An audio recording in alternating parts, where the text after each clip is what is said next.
first of all, you're bending space towards you. By doing that, you're actually slowing time. Not to say that this is a time machine, it's just a byproduct. Whenever you produce a gravitational field, whenever you're around an intense gravitational field, time slows. It's just Bob, did you discern all of this yourself after long examination? Oh, no, this was... Absolutely not. Okay, they gave you this then. Right. Mm-hmm. All right, and so, God, you've got...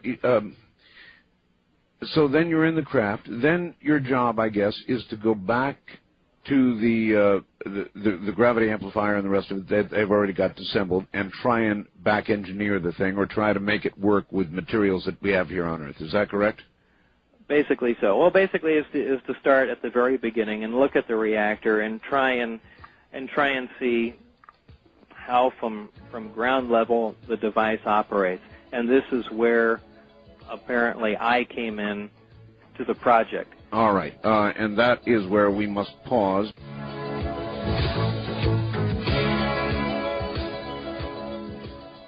Back now to Bob Lazar and Gene Huff. Gene, basically the silent one right now, sort of helping out as he can. Let's see, Bob, in the interest of time, because, you know, we could spend 10 hours with this, perhaps not before you fell asleep, but... Well, we did make some coffee here. I detected I started rambling and not saying anything, so hopefully this will help. We are about 3 hours past my bedtime. I see. I appreciate it. The nation appreciates it. This really is an incredible story. Now, briefly, you went to work, obviously, trying to back engineer this. Right. How far did you get and what did you learn?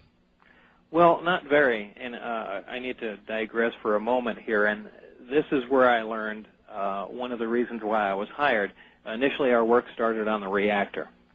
We figured that's the center point of everything, and this is where we should really concentrate our efforts, and apparently that's what the people before me did, too. Apparently, there was an attempt to analyze the operation of one of these reactors, and I got to read the notes that the gentleman before me had left. There was a fatality, or actually 3 fatalities, if I remember, when they attempted to do this. For some reason, they attempted to get into the reactor while it was in operation under load, and it was never very clear in their notes as to why anyone decided to do that. However, again, in the interest of time, I'll cut this short, but they did attempt to do that. The reactor did explode, and the gentlemen were killed. I was to replace one of these people. Great. So this is... Did anybody at any point suggest that you go in? Oh, no, no. I think this is something... I think they reached a point of frustration, couldn't get anywhere, and, you know, went on from there. Again, this didn't sound very sensible to me, but this was a story that was relayed to me, and just something I thought I'd pass along.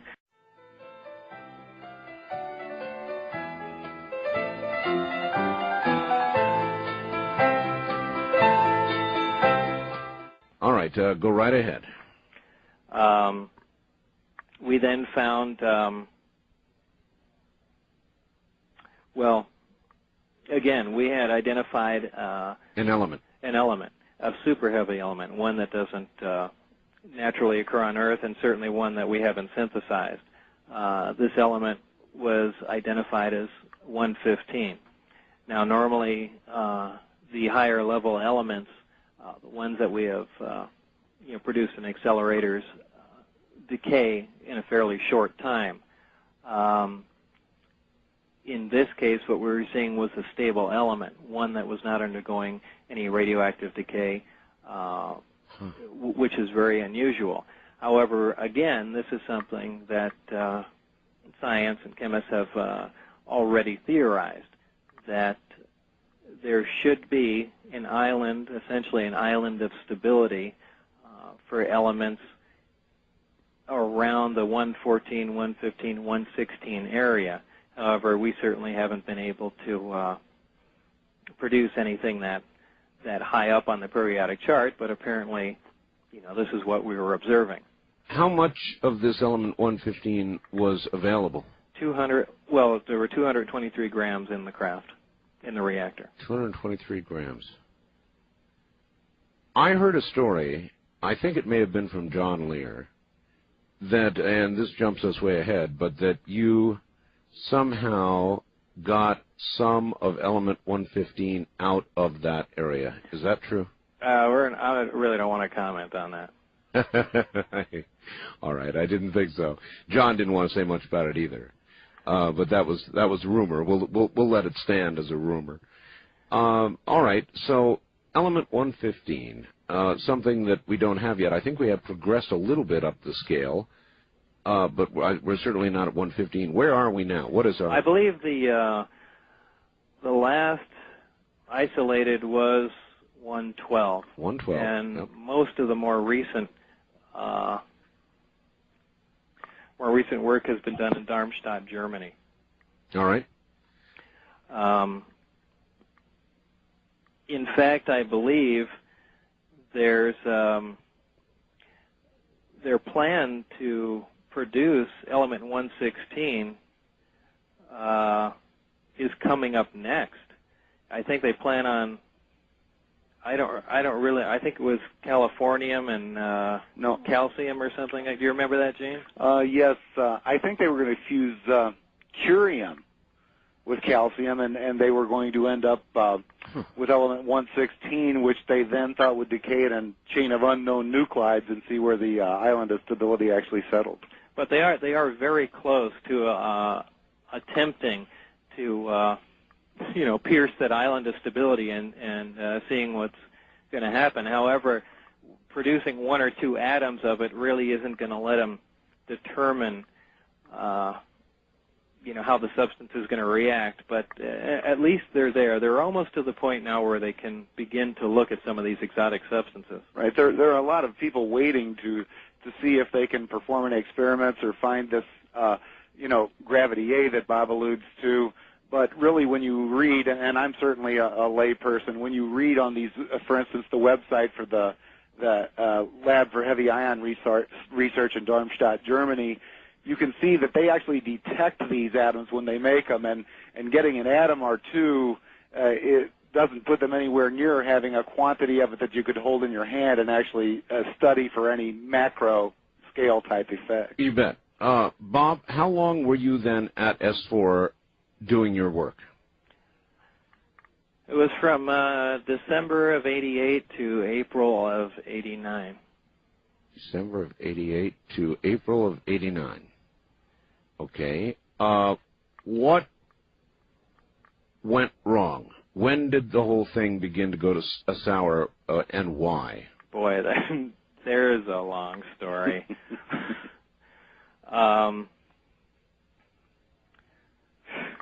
Okay, the Reader's Digest, this story. Reader's Digest version. Yeah, a Reader's Digest version of this, which is typically longer than the entire story itself. Do you want me to tell it? If you got a shorter version than I do, well, go ahead. All right, how about this? At what stage of work were you when it began to go bad? Well, actually very early. Well, go ahead, Gene. Give it a try. Well, Bob had been on an on-call basis, and right when he got to the point where he's told you about up to this point, they stopped calling him into work. And this was very frustrating. He wasn't a fun guy to be around. And what had happened is when he, as he told you before, he had to sign documents allowing them to monitor his phone and fax and computer and anything that came into his house over a phone line. And to make a long, sad story short, Bob's wife was having an affair, and they found out. And when they gave him his security clearance, they deemed him to be financially stable, emotionally stable, and just generally stable. And so now they knew that he was going to be having some emotional problems, and they stopped calling him. Ultimately, they heard his wife admit that she had had an affair to her mother over the phone, and she ultimately told Bob. And they called him in and yanked his security clearance, saying that they deemed him to be a sure candidate for emotional instability, and that he could reapply again in 6 to 9 months. So I have never heard any of this before. You've never heard this? No. Yeah, that's the reason that he lost his clearance. It had nothing to do with him. All right. Well, you had signed all these papers, Bob. What motivated you to go public?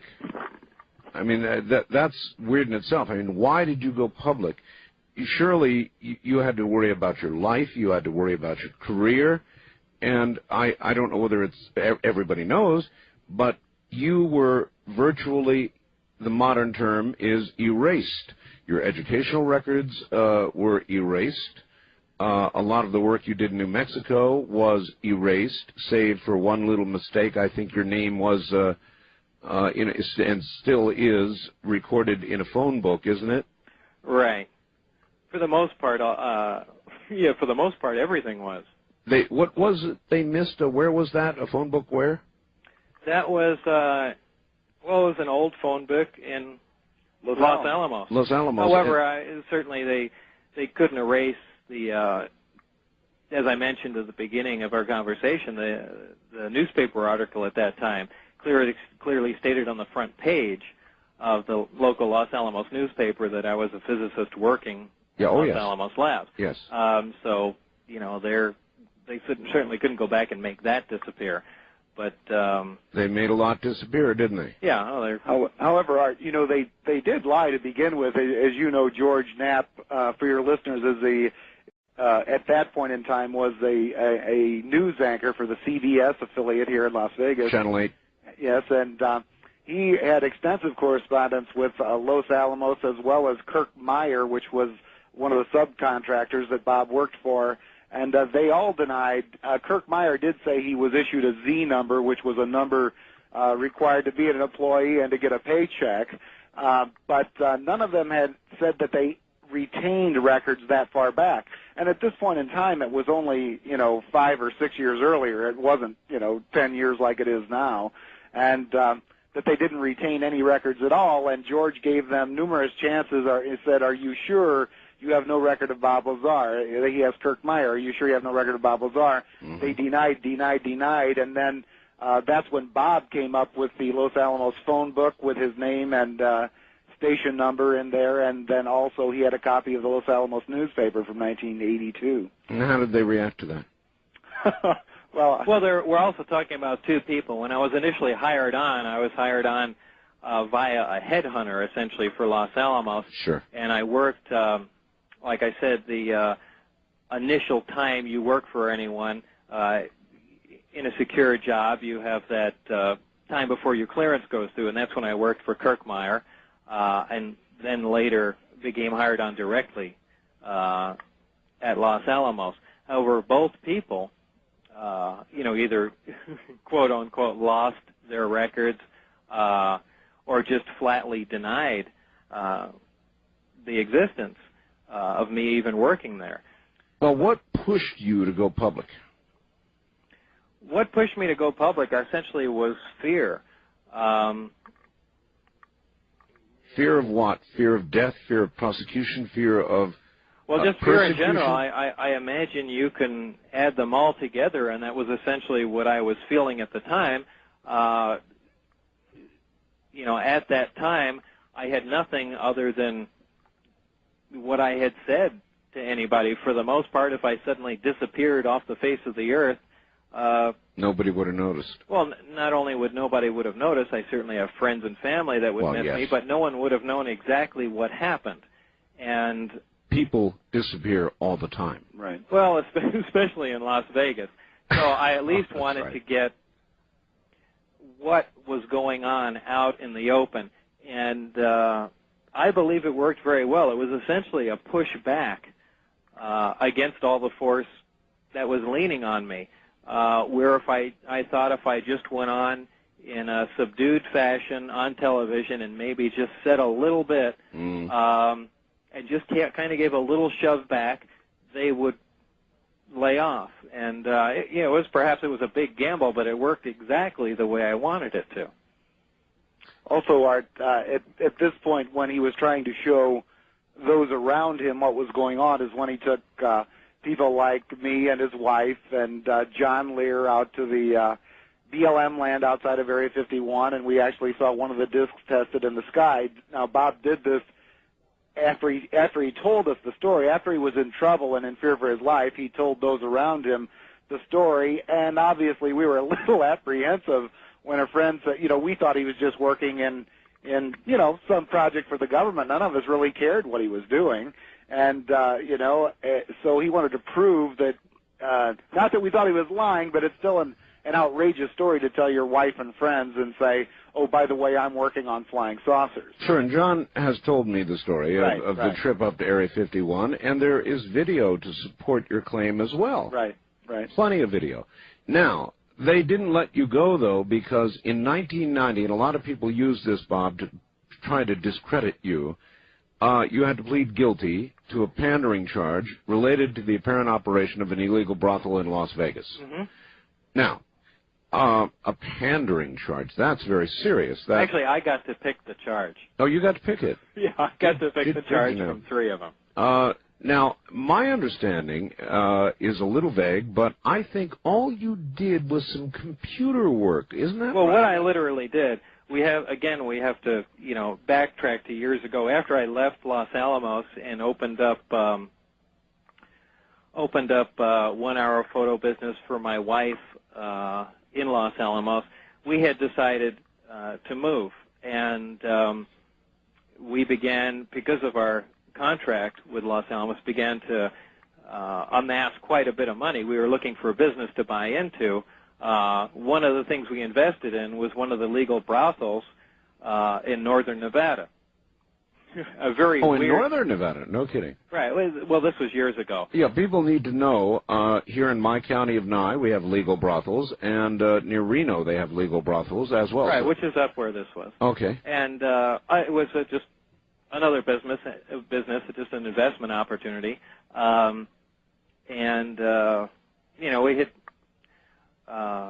made money off of it and later got rid of it. However, an amazing coincidence, after all this had happened, after I left the lab and we decided to move to Nevada, which is essentially what brought me to Las Vegas here. I had businesses in Southern California, in Northern Nevada, and in New Mexico, and I needed a central hub, and that's the only reason I moved out to Las Vegas. Sure. So essentially you knew the brothel business at that point. Well, yeah, to some extent.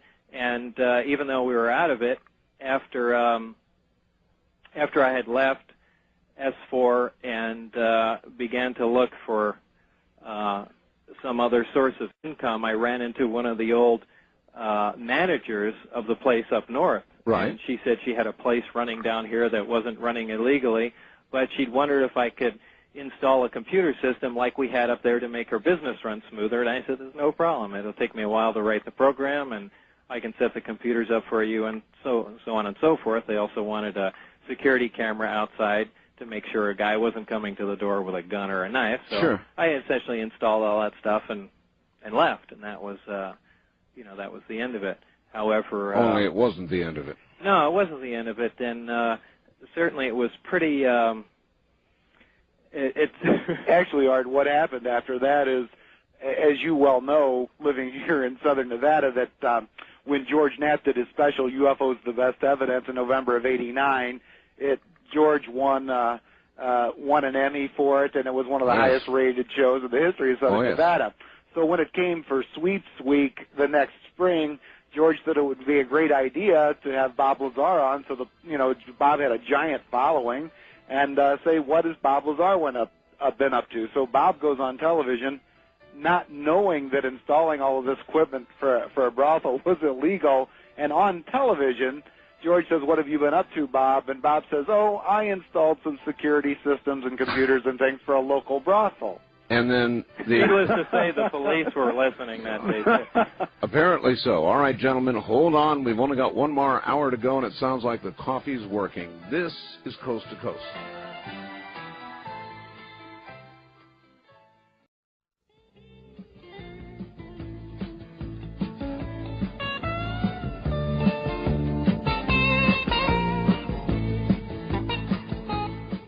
Back to Bob Lazar and Gene Huff. Bob, here's a really good question for you. I guess we ought to finish up. So, you got arrested after being on television with George Knapp. Well, not really arrested. They said just come down and talk to us. But yeah, essentially that was the impetus of everything, was talking on the TV.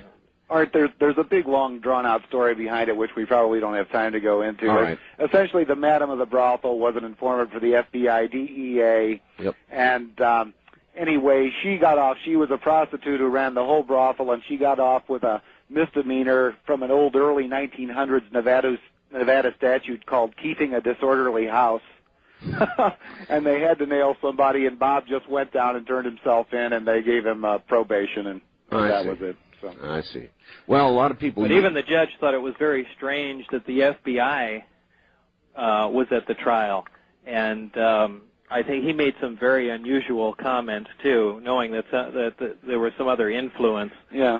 The judge said on camera in court that he didn't understand why the madam of this brothel got off with a misdemeanor, and considering that Bob Lazar was certainly not a panderer in the classic sense of the term and had no prior criminal record, why in the world he would have pled guilty to pandering. Yeah, it was some bad legal advice. And well, we can all turn our imaginations loose on that one. Yeah, it's not real and hard. actually they gave him probation, and the people of the probation department used to fight to try and get to come do the checks on Bob so they could speak to Bob Lazar, the UFO guy. All right, I want to run you through a few fast questions. I've got a million faxes. One is a good one. How could some of the UFOs or parts be disassembled if they, in essence, had no seams? They were absolutely torn out of the craft. When I had corrected myself and said that one of the gravity amplifiers was removed from the sport model itself, it wasn't removed surgically like you would imagine. It looked like it was almost cut off with an oxyacetylene torch, though there were no burn marks on the deck. But it was absolutely ripped out. Now, I never did see where the other amplifier to that craft went, or heard any stories about it, but maybe it was the one on the workbench.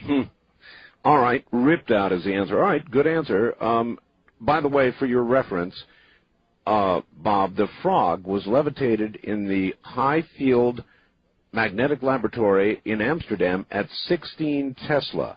If Bob would like to take a look at the photographs and read about it, I've got a web address here.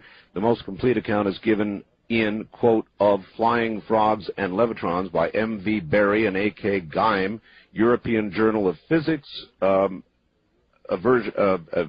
18, page 307 to 313. That's just for your reference. I'm really interested in that. Have you ever, Bob, subjected yourself to regressive hypnosis in hopes of recalling details? Because obviously, even in this program, they're still coming back. Yeah, I did. In fact, that was one of the first things we did, and it was not, again, so many offbeat stories get started on this information. Sure. People said I, was either drugged or hypnotized there at work and couldn't remember anything, or, however the stories go. But there are plenty of them, and they're more than a fair share on the internet. But I initially went to a hypnotist here in town by the name of Lane Keck, specifically one that had heard nothing about flying saucers, alien abductions, or any of the other silly things associated with this. And went specifically to remember intimate details of what I was working with, specifically layouts, schematics, so on and so forth, so I could sit there and, to the absolute best of my ability, draw and record everything that I had seen and done. And that did help out quite a bit. It seemed to, All right. And for the record, Art, Bob had a very good memory of all the major things that happened. He's talking about frequencies and quantum behavior and things that he wanted to get into relaxation and try and reread those reports. And but it was nothing like he didn't know he had worked on flying discs and suddenly remembered it under hypnosis. That's not what happened at all. All right. Well, these are random questions, Bob. Somebody asked if the anti-gravity field has to extend all the way to the ground in order for a saucer to fly, or if it has to simply surround the disk itself or the bottom of the disk. No, it really just has to surround the disk itself. In fact, that's how when I was talking to that other gentleman in Australia, yes. That is essentially what we were talking about, that the field produced around the craft is like a torrid, a big donut, essentially. However, with the bottom extended is, the pedestal, the effect of the emitters pointing in that direction. But the field does completely surround the craft. All right. Here's another one.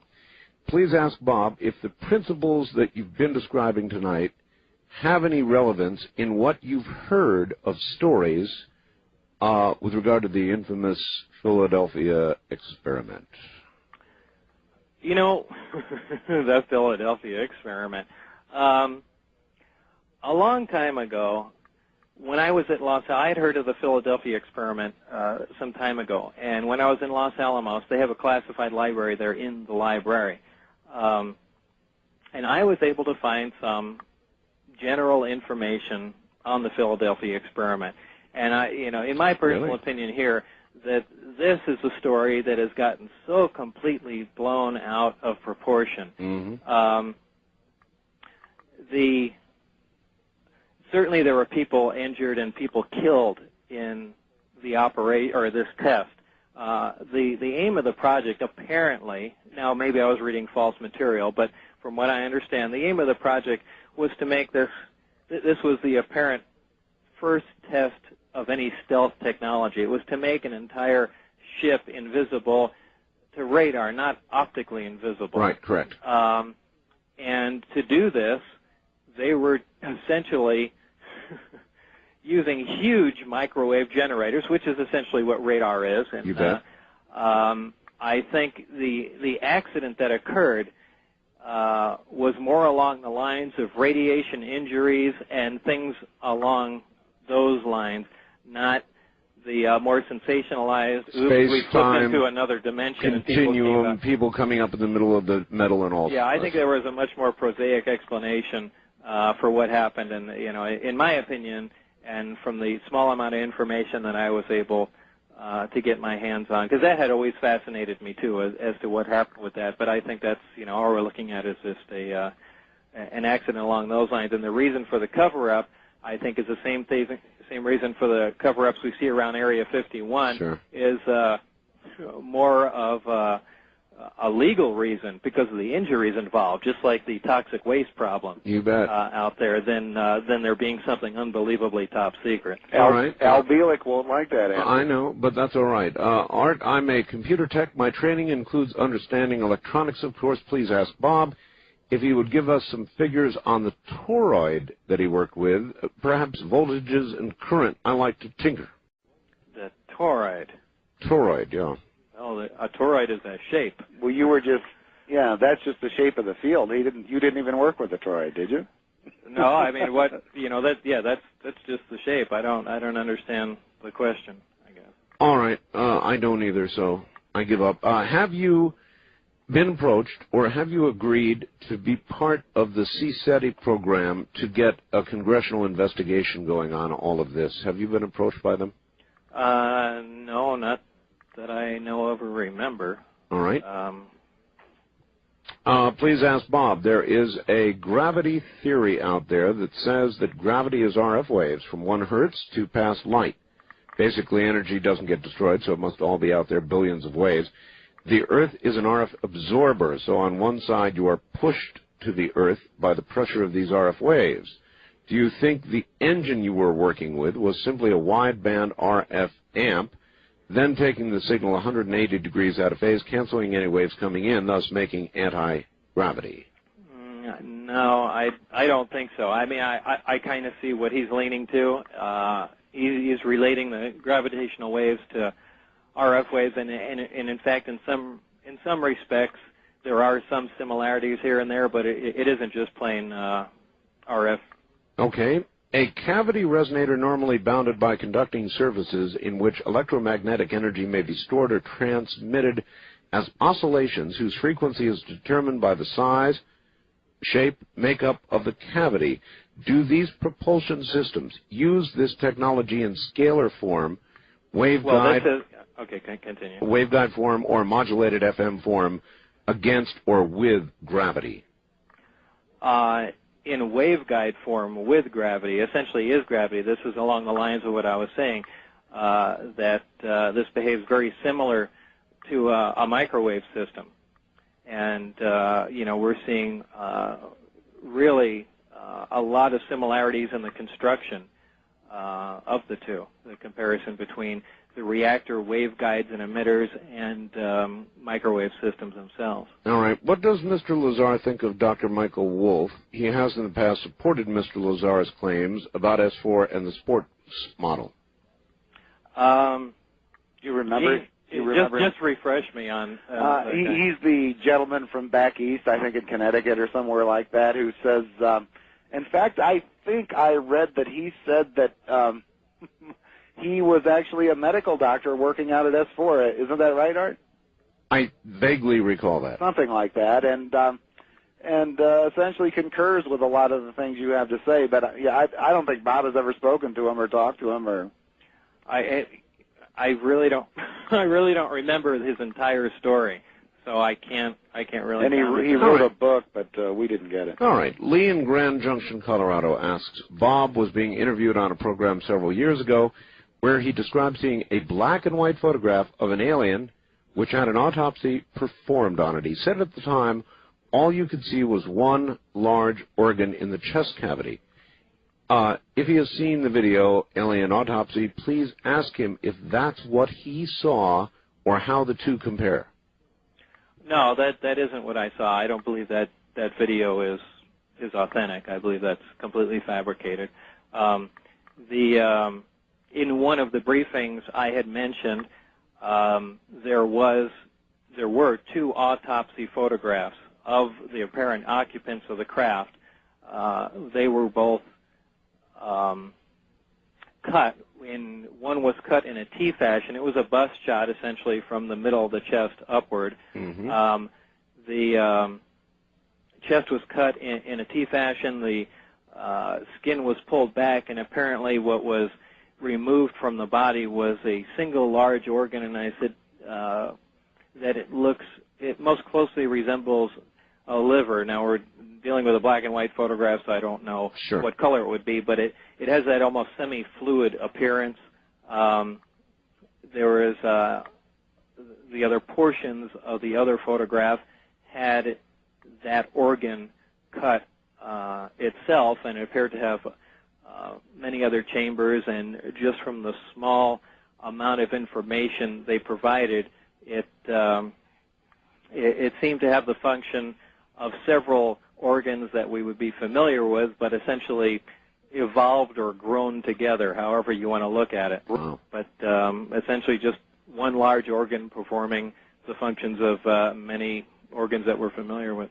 So all you saw, to be clear, were those photographs. You never saw any sort of alien being alive or dead in person? No, not that.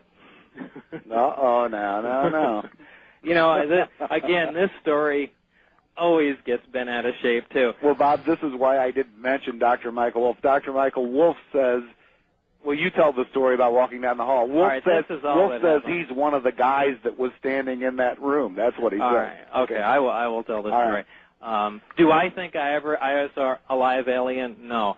Am I even sure that those photographs were of an actual alien? No. How could I be? What we're referring to here, Art, is at one time I believe I was walking away from the hangar portion of the installation, mm-hmm. and down this hallway that connected all the other rooms, on a door to my left, there are these 9 or 10-inch square windows on them that have the wires running through them, security windows, if you know what I'm talking about. Sure. As I was walking down there, I glanced quickly into the room, and what I saw in a quick glance was two other gentlemen in white lab coats, yes, facing my way. and then there was a smaller thing, okay, with its back towards the door looking to them. And this was at a quick glance and walked by, and immediately, you know, everyone has jumped on it saying, well, there was a live alien there, so on and so forth. Now, I find it much more plausible to believe that this was a dummy or something, them trying to ascertain the size of whatever creature flew in these crafts. Perhaps they were going to sit it in the seat, see where its arm placements, leg placements would be, so on and so forth. But I have, you know, there's certainly no reason for me to believe that that was an actual alien living. Or that it wasn't. Well, or that it wasn't. However, you would think that, you know, quite possibly Barry would have said something about that, or I would have been notified. You're passing the alien room? Well, or it's something along those lines. I don't think that would have been left out. And, you know, quite frankly, if there were living aliens there, would we be doing a back engineering program like we were? Wouldn't we be receiving some instruction as to how these devices operated? So it's unless they weren't the aliens that knew that. Yeah. Anyway, no, I don't believe that was. I believe they had a little dummy there because they were sitting there looking at it like they were trying to size it up as to, is this thing the right size, or so on and so forth. Anyway, Dr. Michael Wolff alleges that he was one of the men in the white lab coats. All right. That's where he fits in that story. All right. We're going to break here at the bottom of the hour. We'll be right back.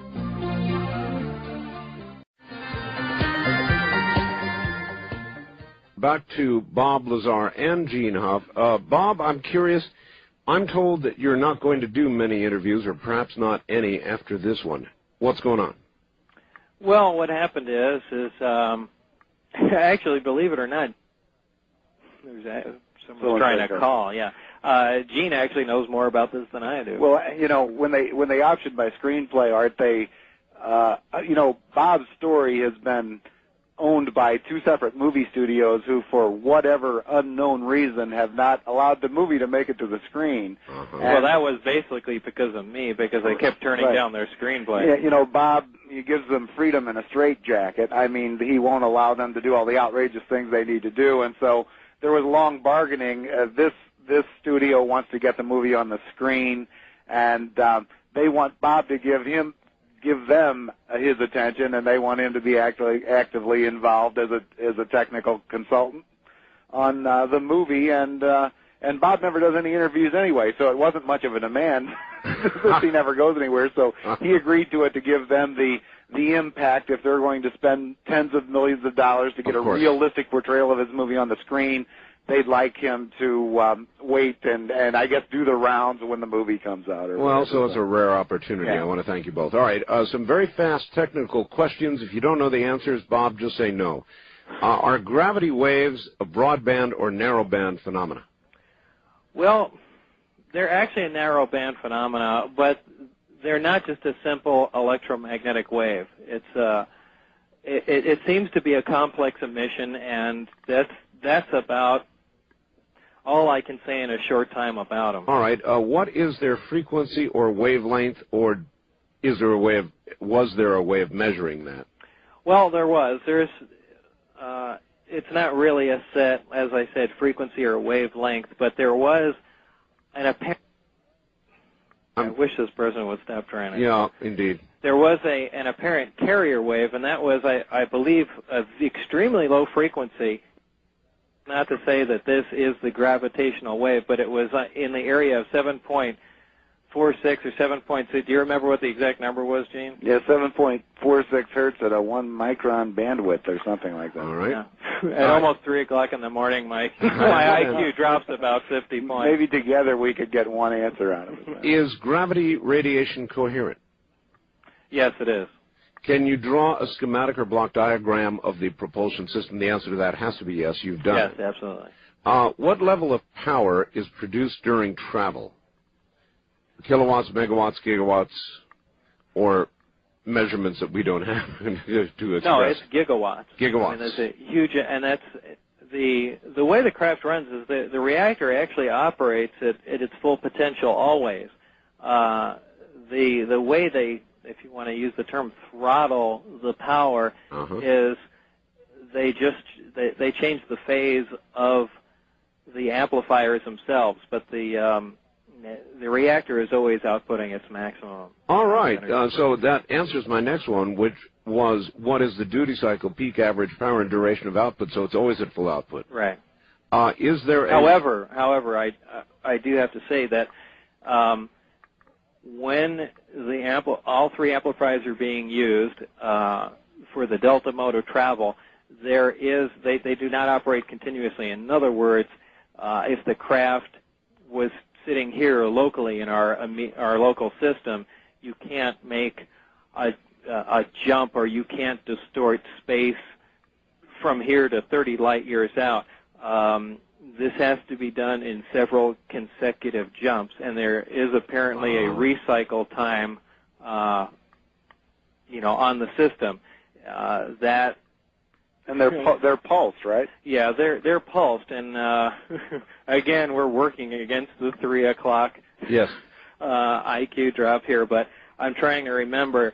We even calculated the recycle time on them because we wanted to find out what the actual travel time would be, and adding, oh God, I can't remember if it's microseconds or milliseconds, but what we'll do in the future is, should we ever get the guys to update our web page, is post some of this information, some more of the technical stuff that'd be for great. The people that are interested in it.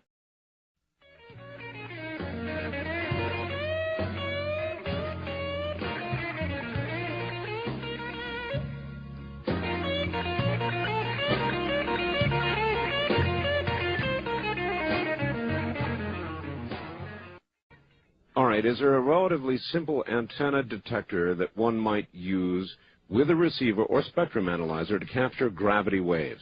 No, absolutely not. What EM effects are produced near an operating saucer? Well, dramatic ones. Anything you'd see around any sort of electromagnetic pulse, but you see a tremendous electromagnetic disturbance. Actually, you have an optical disturbance too, wow. one that is quite fascinating. If you are directly under the craft, you will only see the sky above it, and here again is what I was describing as the bending of light. This is also a potential fantastic camouflage. Should we be able to duplicate a system like this for military vehicles and what have you, because the way the gravitational field is formed around the craft, the light is bent around it too. So looking up directly at the craft, you wouldn't only see the sky. To actually see it, you need to step back out of the field. Well, right. You're not really in the field, but if you kind of see what I mean there. There are from certain viewpoints, the craft is completely invisible. All right, do gravity waves intermodulate radio or light waves in any way? Do they intermodulate radio and light waves in any way? How would you know? I guess you wouldn't. Well, I'm trying to guess here how that might happen. Well, I imagine they would, because what you're doing is you're distorting. Well, is that true? I don't know for sure, so I guess I don't want to guess. That's an answer. Here's one that I don't understand. You might. Referring to the candle experiment, does the flame continue to radiate heat as well as light when it's frozen? Why or why not? This is something that still to this day makes absolutely no sense to me, and I saw it, so this has aggravated me and probably will forever. One of the experiments they showed me, if you remember, I mentioned the producing a localized distortion, producing a black dot. Yes. What the other experiment Barry performed for me was putting a candle in that space. And what he did was, I really don't recall if he pulsed the emitter at a lower power, a higher power, or it was probably at a lower distortion. But the candle flame continued to emit light, but the flame stopped flickering, as if it was frozen in time. Ooh, that's weird. Now, I believe me, this is quite beyond weird. Were you close enough to feel heat? No, and I don't think anyone was brave enough to stick their hand in that general area either. Who knows what it would be like? But the fact is, if there was a localized gravity distortion, obviously there was, and if there was a localized distortion in time, why is there light being emitted? I mean, there's something here that doesn't make any sense at all, and this has really driven me crazy. And I can't. So, yeah, is there heat emitted? Boy, I would really love to know myself. Wouldn't it indicate that, actually, we don't know as much about photons as we thought we did? Well, really, we don't know, and when it comes right down to it. But obviously, if we're seeing, photons emitted in our normal optical bandwidth, there's nothing to tell me that they wouldn't be in the infrared bandwidth, which is heat also. So my guess is that there would be heat, but I would certainly love to have that demonstrated to me again and really observe that. You observed only one propulsion system, correct? One propulsion system. In other words, one type.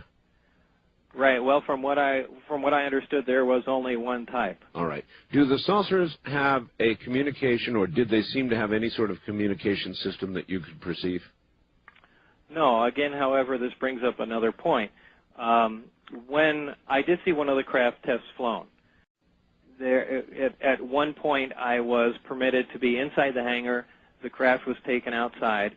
And it was a very unimpressive test. The craft just lifted off the ground and moved around slightly. However, would have impressed me. Well, as I said, that's as unimpressive as a flying saucer test could be. But I mean, as far as it zooming around and doing all kinds of exotic maneuvers, it didn't do that. In your opinion, would humans survive in the zooming around mode in these craft? Absolutely.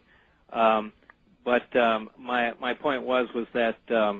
The person was apparently in communication with someone in the craft. Now, from what I was able to see, and I believe I even asked the guy that he was communicating with him on a normal VHF transmitter around the 200 megahertz bandwidth, right. And with the gravitational distortion around it.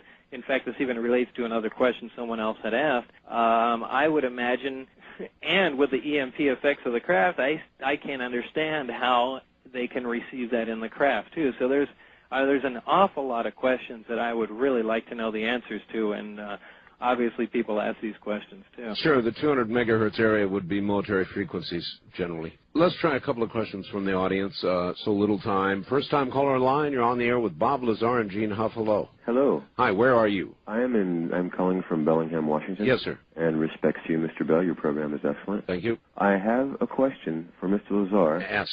2 times in my life I've seen... Huh? Before I fall asleep. In any of this, did you ever see any sort of strange blue light? Yes, around the, strange blue light wasn't that strange. When the craft began to lift off the ground, because of the high voltage present on the very bottom of the craft, there was a corona discharge, kind of a brush-like fuzzy blue glow around the bottom, which dissipated when the craft got up to about 30 feet or so, but that was the only, unique blue light. Color effect that you saw, right. East of the Rockies, you're on the air with Bob Lazar and Gene Huff. Hello, where are you? I'm in Oklahoma City. All right, sir. And I was listening to the program, and then he was talking about that model.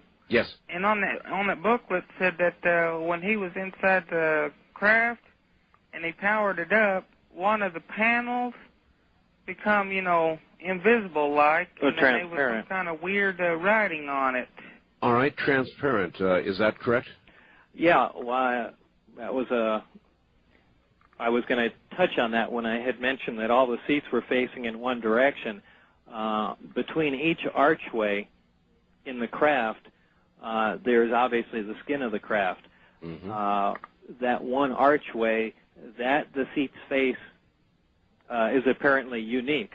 Now, I say apparently because the other archways may in fact do this, but I saw no evidence of that. But the one time when I went into the craft, there was another team working in there, and they energized that portion, that archway in the craft, where the skin of the craft became transparent. Now, that's not the most amazing thing. I mean, we have liquid crystals that do that too. It's true. In fact, I think the new Buick sunroofs do that. However, this is more metallic than crystalline, so this was certainly another, unique material that can be used as, obviously a transparent, translucent viewport, or some sort of video or whatever their output is, display panel. All right. Also, Bob, on what this gentleman was referring to, you said on the right side of the archway was a solid panel and some sort of unknown writing scrolled down that, right? Right. Well, I related it to writing. It's just the closest thing I said it looked like was Korean. Korean, right? I mean, I'm not very familiar with writing. Do you know what Korean writing looks like? It's mostly lines and little. Well, it's like Chinese. It's a. Well, no, not really. Chinese kind of looks Chinese. All right, I'll take a look at Korean writing. But that's my closest analogy to it. I'm not saying that it represented it in any way. I understand. West of the Rockies, you're on the air with Bob Lazar and Gene Huff. Hello. Yeah, good morning. This is Alexander in Central California. Yes, sir. I was just curious whether you're able to identify the material that the emitters were hanging off of, as far as elemental sort of thing. No, we never got to that. That was certainly further down the line, but it was identical, at least apparently to me, to be what the waveguide was also made of, that connected to the reactor. And in fact, removing the reactor, if you grab the waveguide and lift it up, it just collapses in on itself. I mean, there's no visible seams or anything. It just gets smaller. But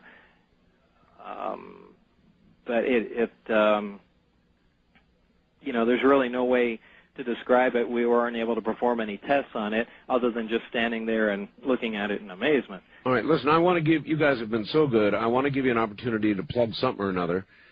You've got a tape, I know. Gene, how do people can you still get that tape or not? Yeah, you can. Well, actually, the reason that tape is in existence was so I didn't have to do any interviews. And I used to just give that out to people because I absolutely loathe doing interviews, but we found people were selling it instead. Yeah. But Art, they can get to your website, to our website, and everything's on there. And then, in fact, we never advertise it or anything. I'll cook up something. We'll give some sort of discount, knock it down for Art Bell listeners if people are interested in buying it. I'll go ahead and discount the tape and the poster on that web page if they mention Art Bell. All right, but not everybody has a computer, so. Okay. Well, if you're interested, you could write to Tridot Productions, TRIDOT Productions, 2413 Southeastern Avenue, Suite 225, Las Vegas, Nevada, 89104. And we'll have the girls send you a postcard and give you prices and addresses and places to send money for a tape or poster if you'd like. Do it again, please. It's not Southeastern, it's South. Okay, Eastern. It's Tridot Productions, TRIDOT Productions. Right. 2413 Eastern Avenue, Southeastern Avenue, yes. Suite 225, Las Vegas, Nevada, 89104. And they write, and if they're interested, we'll send them a postcard. All right. When the screenplay that you are now developing that is going to tell this whole story, Gene, yeah. When will this be manifested into something that we can go out and watch at the movies? Well, I don't think Steven Spielberg could tell you that. The fact is, the first movie deal, literally the president of the studio came to meet Bob and said, I'm going to make this movie. Do you want to help or not? Yeah, and 5 years later, that movie's still not on the screen, so I would not be so bold as to give a date. But these people do seem serious, and if they could wave a magic wand, they'd like to have it on the screen in the summer or fall of 1998. But I mean, who knows? Well, the atmosphere for it now, after the way the genre has been going, has got to be just right. Well, they say that if a mediocre movie like Men in Black, and we all had hoped Men in Black would be great, but it was kind of mediocre. It did $230 million just here in the United States. So I would say that's more than encouraging. Bob, are you going to act at all in the movie? Well, but actually, I don't want them to make the movie. You don't? No. Really? Why not? He's always well, you really haven't been.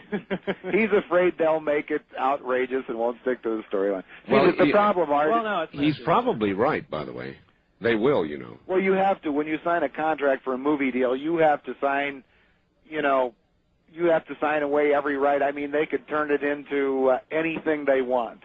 And so Bob gets it close to the vest and restricts what they can portray. They can't portray any live aliens. And oh, I don't know. By the time it's over, you'll have little guys going yak, yak, yak, yak, yak, yak, yak. Well, not with my name on it. Steven Seagal will be fighting them with a machine gun, probably. Well, it sure has been a pleasure doing this, and we sure did get a lot of good information out.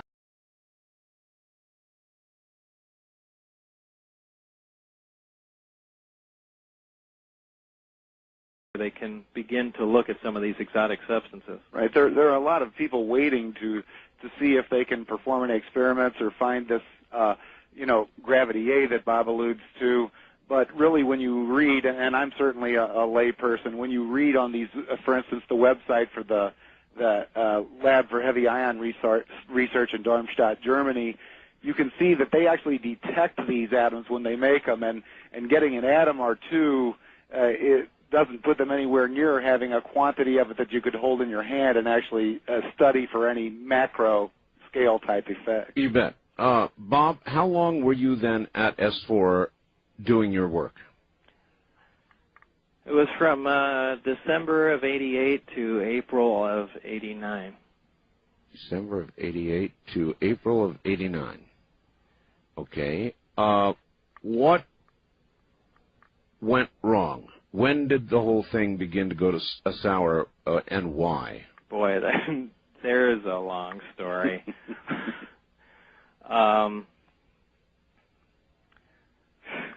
Okay, the Reader's Digest, this story. Reader's Digest version. Yeah, a Reader's Digest version of this, which is typically longer than the entire story itself. You want me to tell it?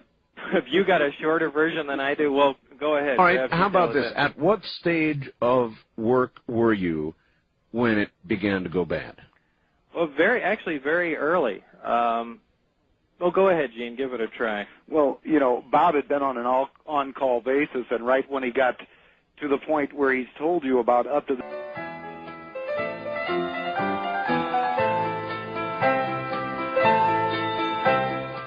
All right, go right ahead.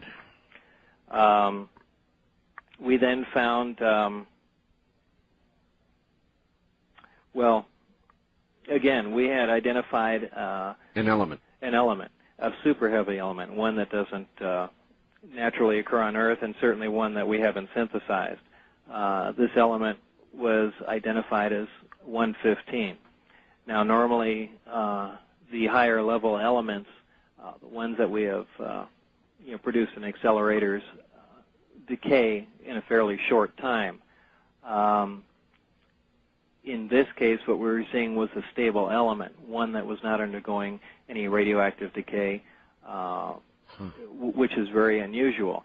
However, again, this is something that science and chemists have already theorized, that there should be an island, essentially an island of stability for elements around the 114, 115, 116 area.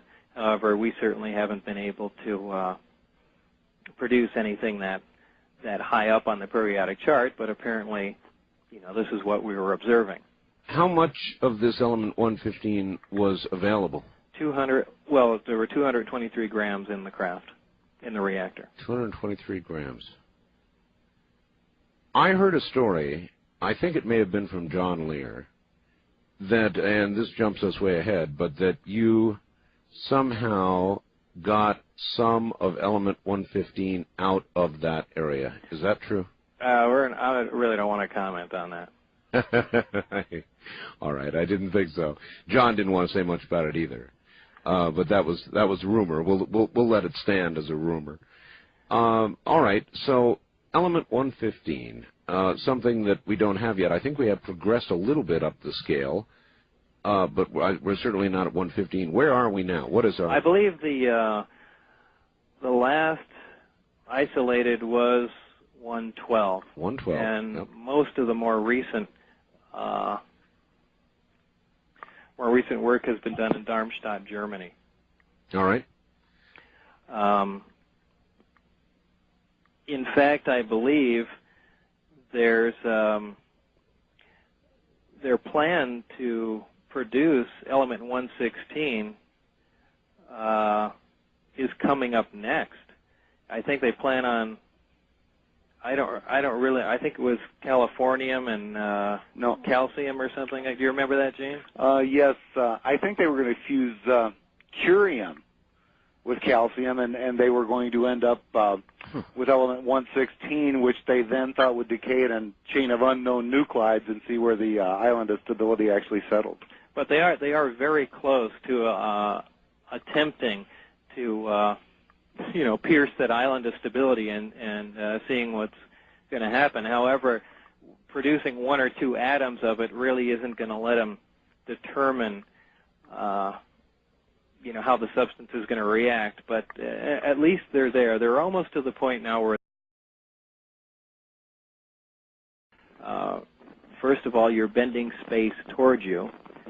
By doing that, you're actually slowing time. Not to say that this is a time machine. It's just a byproduct. Whenever you produce a gravitational field, whenever you're around an intense gravitational field, time slows. It's just Bob, did you discern all of this yourself after long examination? Oh, no, this was...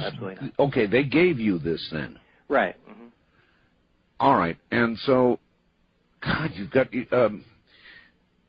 so then you're in the craft. Then your job, I guess, is to go back to the gravity amplifier and the rest of it that they've already got assembled and try and back engineer the thing or try to make it work with materials that we have here on Earth. Is that correct? Basically so. Well, basically is to start at the very beginning and look at the reactor and try and see how from ground level the device operates. And this is where apparently I came in to the project. All right, and that is where we must pause.